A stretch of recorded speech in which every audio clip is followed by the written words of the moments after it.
Buenos días a todos y a todas. Muchas gracias, Karen, y a la Comisión de Derecho a la Salud del Colegio de Abogados. También un saludo y bienvenida a los compañeros expositores extranjeros que pasen una buena estadía en nuestro país. A mí me agrada la forma en que ha expuesto el señor juez penal, licenciado Rojas, porque es una posición crítica, digamos, de la legislación vigente, ¿verdad? Y eso es importante que lo pueda decir uno como litigante, pero también es bueno también que lo diga un juez, ¿verdad? Porque pues ustedes a diario están enfrentándose a este tipo de conflictos. Tal vez es importante. Tenemos en este momento el nivel de resolución alterna de conflictos, los principios rectores de la Ley de Promoción a la Paz Social. Y vean ustedes que si nosotros vemos, es muy amplio, una cultura por la paz, la obligación de los abogados de promover la resolución alterna del conflicto, incluso con sanción si no le informamos a los clientes la posibilidad de estos mecanismos. Habla, eso sí, de conflictos patrimoniales, pero dice que todo conflicto como regla es conciliable, salvo aquellos que legalmente se les niegue esa posibilidad. Y lo importante de esta ley es que dice que en todo momento se puede conciliar. Al contrario de lo que dice nuestro Código Procesal Penal, que establece periodos para conciliar hasta, dice, el auto de apertura o cuando se acuerde la apertura a juicio, o sea, en la audiencia preliminar. Ofrece más medios alternativos, muchos de ellos en realidad no son medios alternativos. Por ejemplo, uno llega a una indagatoria y le dicen, bueno, licenciado, ¿qué va a decir su cliente de medios alternos? Proceso abreviado. O sea, el proceso abreviado realmente no es un medio alterno, es simplemente una forma en que el imputado acepta la responsabilidad, negocia la pena más o menos y luego se la va a jugar a ver si el tribunal le acepta la acusación con la pena que ha pedido el Ministerio Público o la parte querellante. La suspensión del proceso a prueba, la conciliación y la reparación integral del daño. Uno debiera creer en buena técnica legislativa que cuando varias cosas se ponen por separado es porque son distintas.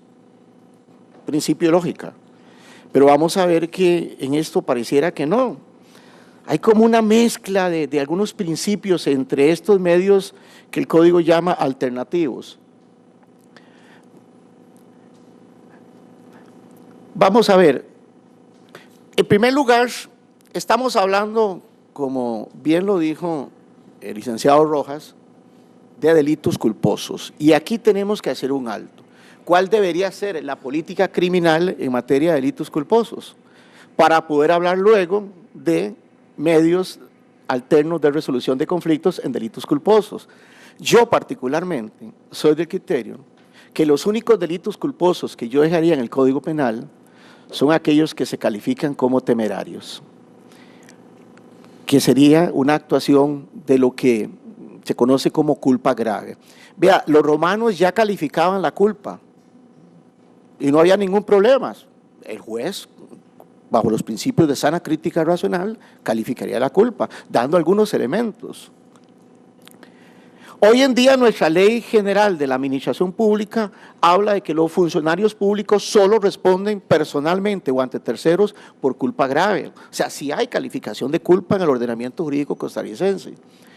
Entonces yo dejaría los delitos culposos en el Código Penal, los que yo llamaría delitos de carácter temerario, o sea, con imprudencia.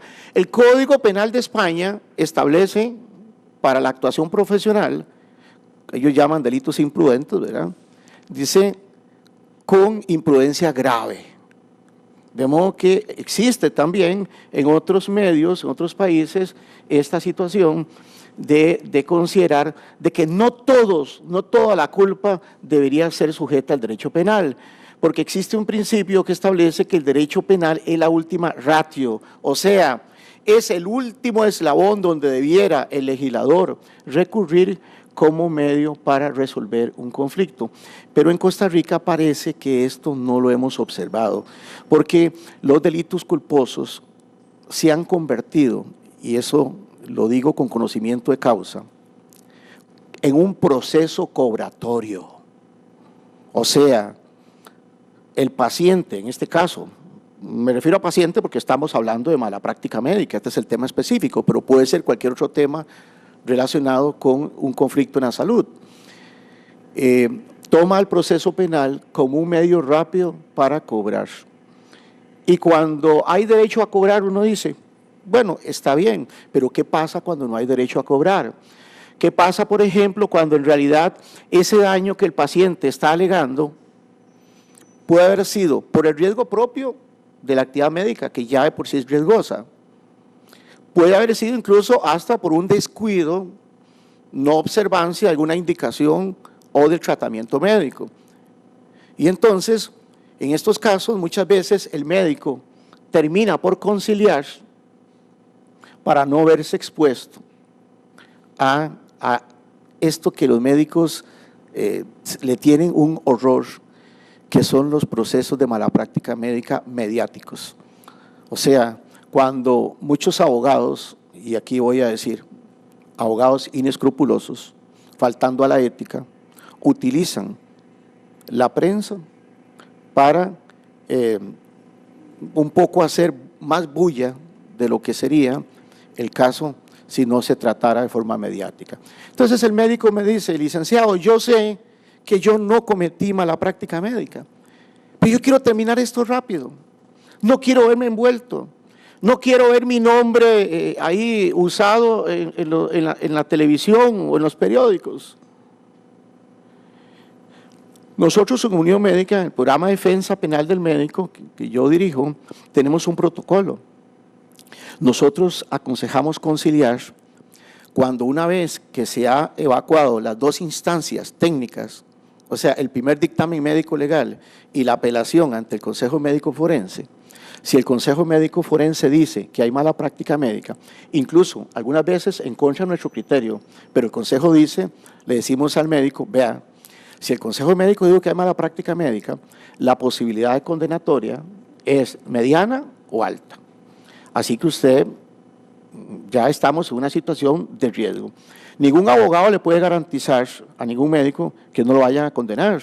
Entonces, cuando el médico le pregunta, licenciado, por este caso, ¿está seguro que me va a absolver? No, yo no puedo, porque va a depender de la dinámica del proceso, hasta a veces de criterios subjetivos de quien esté juzgando. Sabemos de que los jueces también son seres humanos y tendrán posiciones respecto al tema de la mala práctica médica. Entonces, yo considero que lo primero que hay que hacer es analizar este tema y ver qué conductas deben solo irse al derecho civil, porque a fin de cuentas lo que nos importa en el artículo 41 de la Constitución Política es la reparación integral del daño. Y entonces, si tenemos medios como el derecho civil o el proceso contencioso administrativo, cuando se trata de instituciones públicas, que ha sido en los últimos años un buen instrumento y que está creciendo, algunas denuncias están yendo al contencioso administrativo, me parece que es un buen instrumento. Ahí tendríamos la ventaja de que una figura como el seguro, por responsabilidad civil, funcionaría mejor que estando la mala práctica médica toda en el ámbito penal. El otro tema es que, como decía, confunde el Código Procesal Penal estos medios alternos. Por ejemplo, dice que el proceso abreviado lo trata como si fuera, aunque no dice exactamente, pero lo trata como si fuera un medio alterno al conflicto. Y como dije, en realidad no es un medio alterno al conflicto, porque la sentencia judicial siempre, o sea, es un medio judicial de resolución del conflicto. Luego, en el caso de la reparación integral del daño, a mí me parece que también hay una confusión, porque la idea de la reparación integral es que no se parezca a la conciliación. ¿Y cuál sería la diferencia entre la reparación y la conciliación? Que en la conciliación el denunciante, la presunta víctima, puede negociar. O sea, puede ser incluso menos de lo que un informe pericial diga. En cambio, la reparación integral del daño debe ser el pago de la suma total de lo que diga un perito. Claro, aquí tenemos un problema, y es que en el caso del daño moral, ¿cómo hacemos para valorarlo en sede previa? Bueno, hay algunos tribunales han dicho que se lo mandan al perito matemático. Yo no estoy de acuerdo en que el perito matemático valore el daño moral, porque el perito matemático, por ejemplo, algunos dicen que es igual a la suma, ponen igual a la suma del daño corporal, no sé con qué criterio. Pero sí sería un problema, pero en todo caso, si nosotros si nosotros fortalecemos la figura de la reparación integral del daño, entonces estaríamos diciendo que en la conciliación se puede negociar el monto y en la reparación no. La reparación integral ahora se puede hacer antes del debate, o durante el debate, incluso antes de la sentencia. La conciliación es en la audiencia preliminar. Pero ¿qué es lo más importante? Y es mi criterio, que la reparación integral del daño no debería tener aceptación de la víctima. ¿Por qué razón? Porque entonces, ¿en qué se distingue la conciliación? O sea, si hay un perito que dice, tu daño son 80 millones de colones, y la víctima dice, no, no acepto la reparación integral. ¿Pero por qué? Porque no quiero. Bueno, pero es que la persona está dispuesta a pagar lo que dice el perito. No, no quiero. Y vea lo que pasa. Imagínense que hay dos personas imputados por circunstancias similares. Puede ser que la víctima acepte a uno y al otro no. Esto no es volver un poco a la justicia privada en manos de la víctima. No la ley del talión, pero por lo menos procesalmente hablando. Entonces yo considero que debe haber una diferencia entre conciliación y reparación integral. La reparación simplemente debe decir, bueno, hay un peritaje, usted imputado está dispuesto a pagar el peritaje, perfecto, páguelo y se va. Y no simplemente jale a la víctima, porque a fin de cuentas, la víctima es la que acepta la suspensión a prueba, la víctima es la que acepta la reparación integral del daño, la víctima es la que acepta la reparación integral del daño. Entonces no hay diferencia alguna. Y esto partiendo de lo que lo más importante es la reparación. En los delitos culposos estamos hablando y que no sean temerarios. El otro aspecto también que traía era, en el caso de la conciliación, del proceso de suspensión a prueba. Ve lo que dice. Originalmente esta suspensión a prueba lo que se pretendía era que hubiera condiciones distintas, incluso la posibilidad de una reparación simbólica. Pero el código dice específicamente que el plan puede consistir en la reparación, en la conciliación, en una pena simbólica o las condiciones que ponga la Fiscalía. ¿Y quién define eso? Si decimos que la víctima debe aceptar, entonces a fin de cuentas, quien define las condiciones es la víctima. Y entonces, ¿para qué voy a aceptar yo la suspensión a prueba con condiciones adicionales si la víctima me pide una reparación integral o una conciliación? O sea, no tiene sentido. La idea de la suspensión era no recurrir a ninguna de las otras, como una medida distinta, pero el código lo confunde.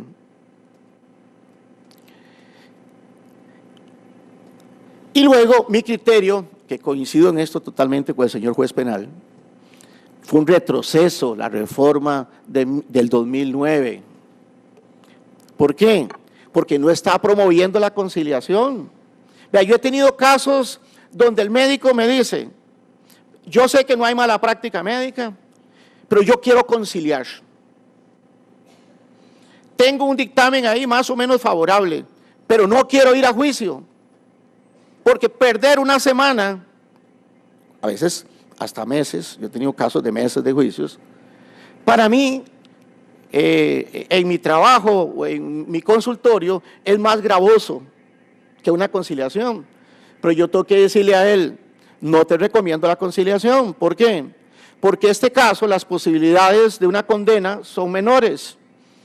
y vos estás en una actividad riesgosa donde la próxima semana, a pesar de toda tu diligencia, podrías también ser acusado igualmente por un caso como esto, donde vos considerás de que no hay mala práctica médica, pero bueno, el paciente considera y ya no puedes, esa carta que tenés debajo de la manga que se llama conciliación o suspensión a prueba o reparación integral, ya la has juzgado y por lo tanto no puedes jugarla de nuevo. A mí parece que esto no tiene sentido, la reforma del 2009, y en esto coincido totalmente con el licenciado Rojas.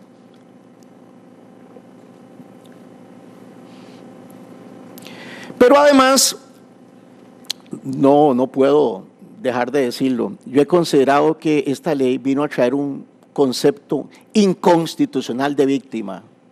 ¿Por qué razón? Para que haya víctima debe haber victimario.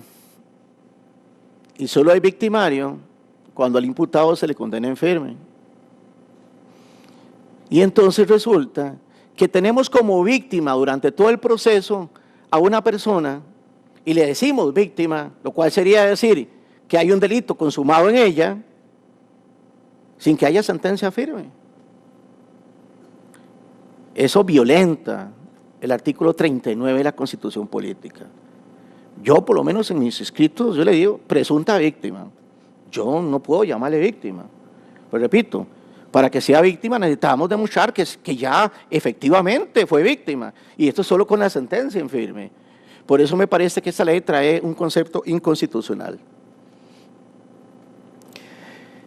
Nosotros hemos utilizado el mecanismo precisamente de la revocatoria de la instancia. Como decía el señor juez, él no lo dijo así, pero yo sí lo voy a decir así. El adagio popular, echa la ley, echa la trampa. O sea, ya nosotros en lesiones culposas, quiere conciliar, perfecto. Entonces acordemos una revocatoria de la instancia y eso no queda manchado por 5 años. Es la única posibilidad. Pero con el homicidio culposo no tengo esa posibilidad. Y con otro agravante, que nuestra sala tercera, violentando el principio de legalidad y tipicidad, hizo desaparecer el delito de aborto culposo, porque dice que desde la concepción, como se es persona, entonces ya es homicidio, a pesar de que el tipo penal del aborto en el Código Penal dice que aborto es la muerte, o sea, el quitar vida intrauterina. Y una persona hasta que no esté nacida sigue siendo intrauterina. Y la sala tercera, acogiendo un criterio de Basigalupo, aplicable al derecho español, pero no al derecho costarricense, dijo que cuando el ser en gestación ya estaba preparado para nacer, ya sea por vía cesárea o por vía vaginal, ya era una persona sujeta al delito de homicidio, violentando el tipo penal del aborto que dice que si se da muerte a la persona intrauterinamente, es aborto y no homicidio. ¿Y por qué es importante esto? Porque el delito de aborto culposo tiene pena solo de días multa, no tiene pena ni de prisión, ni tiene pena de inhabilitación. Pero bueno, así está la situación agravada.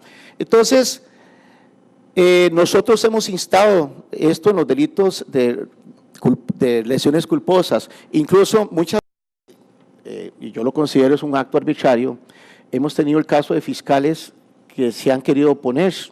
Digo, ¿pero cómo?